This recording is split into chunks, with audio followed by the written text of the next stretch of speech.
Hey there, welcome back to Reddit XO, the best channel for Reddit cheating stories. Be sure to like, subscribe, and hit the bell notification for more stories like these.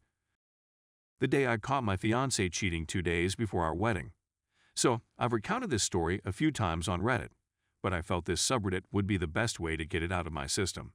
For context, I'm now 31M, but this occurred in 2014 when I was 26 and my ex-fiancé was 25. Let's call her Barb. We met in college and dated for 3 years before being engaged, with a wedding date set by the 4th year. Our parents are not well off financially and she was in graduate school, so the financial duty fell on me, which totaled $20,000 and was paid in full 4 days before the wedding. We had our standard mid-20s relationship troubles leading up to that horror of an evening, with periods of bad communication, excessive drinking on weekends, and the odd argument about minor nonsense. Aside from that, we had a terrific relationship and spent a lot of time together figuring out life after college and planned for the future. As I previously indicated, the wedding and reception. Venue processed my check 4 days before the wedding, despite the fact that the contract specified that it was non-refundable. Over 120 guests had been confirmed, including a few dozen from out of state. Tuxes and bridesmaid gowns had been measured and paid for, and everything was coming together. Now, before I continue talking, let's get to the inevitable of events that you're all interested in. The night in question was a Friday evening at our new apartment, which we'd moved into a few weeks before, and we'd invited around a dozen people over to pre-game before hitting the town's pubs. My buddy, whom I've known since kindergarten, we'll call him Ricky, was among this bunch of buddies. Barb and I had spent a lot of time with Ricky over the past 3 years, and he was undoubtedly one of her favorite of my friends, which is always great when your so gets along with individuals in your social circle. The night began at a local establishment that allowed buyout, so by the time we left, a 1/5 Jameson and a 30 rack of Ewingling had been consumed, and everyone was intoxicated. The next 3 hours were spent moving between 2-3 bars, resulting in the whole group devolving into a drunken, aggressive mess. Most everyone went home when the bars closed, save for me, Barb, Ricky, and another couple who returned to our flat for a nightcap. Once back at our residence, the pair barely stayed for about 20 minutes before calling it quits and heading home, leaving me with Barb and freaking Ricky. I spotted Barb checking her phone more than normal earlier in the night in the bar, and Ricky checking his phone after she had locked the screen. I nearly put 2 and 2 together, but why would I be concerned about them plotting anything nefarious 2 days before I was going to marry this girl?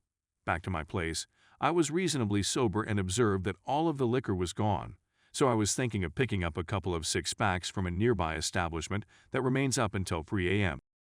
Barb and Ricky were clearly on the booze and had tanked, but there was no reason to assume anything shady would happen if I left for 20 minutes. When I was in my vehicle, about to leave my apartment complex, I had a horrible sensation in my stomach that something wasn't right, which really terrified me out.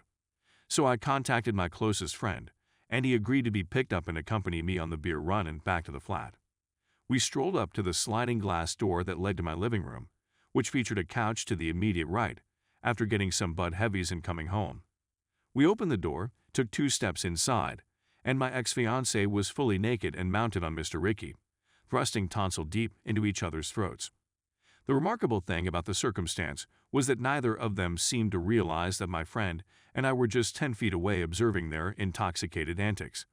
I lost it after 7-10 seconds of trying to absorb the present scenario, dropped the liquor, shoved her backward off Ricky fully, and delivered 2 powerful right punches to Ricky's eye and cheek while he was still flat on his back with the most horrified expression on his face. To put things in perspective, I am 6', 220 pounds, and have always played hockey. He is 5'6", 140 pounds and a runner. Ricky began snoring. I had never idea this was a thing. Immediately after my fist attack, and was sleeping for at least 5 minutes, while I was losing my mind over the issue. I phoned her parents around 10 times without thinking till they woke up and insisted they come take up their unfaithful daughter right now.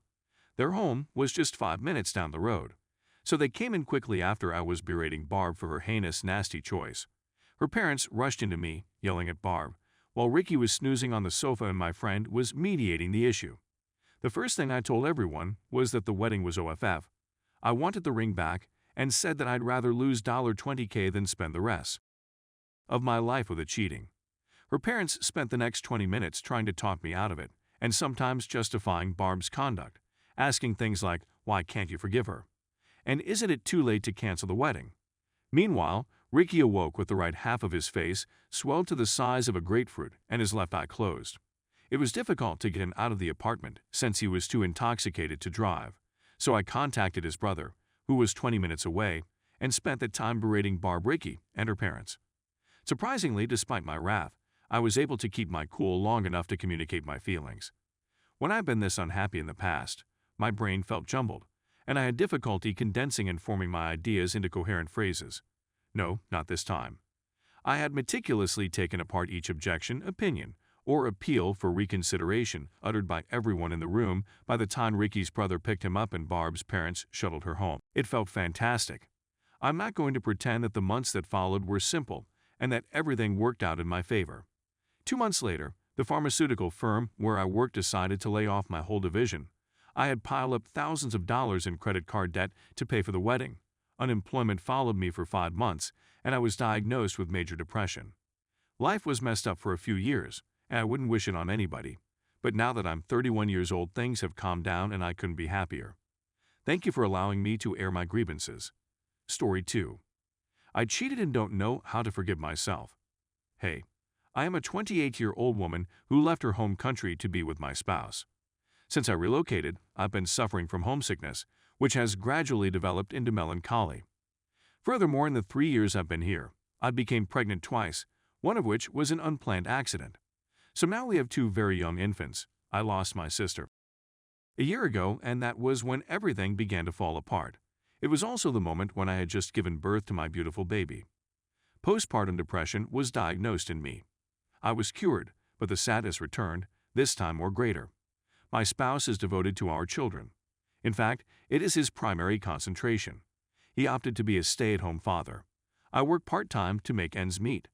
The problem isn't money. It's that we see one another every day but seldom converse. When we dispute, he becomes violent. He smacked me a couple times, leaving blue stains on my body. I understand that striking is unacceptable, but I always expected him to change. I also shared pictures of my injuries to my in-laws. They just erased my photos. I've never considered cheating. But I've been feeling so empty that I feel like I'm living on autopilot. My in-laws never inquired how I was, and they never saw me as a person, just as the wife of my husband. I began getting the one-to-up with someone 3 weeks ago, simply to feel anything. So I downloaded an app, spoke with someone, and did it. We made contact. After that, I blocked him and stopped communicating with him. I didn't even attempt to disguise it, and my husband found out 2 days later. He hit me so badly that I couldn't walk. He informs all of my buddies I may and what I did was heinous. My in-laws barred me.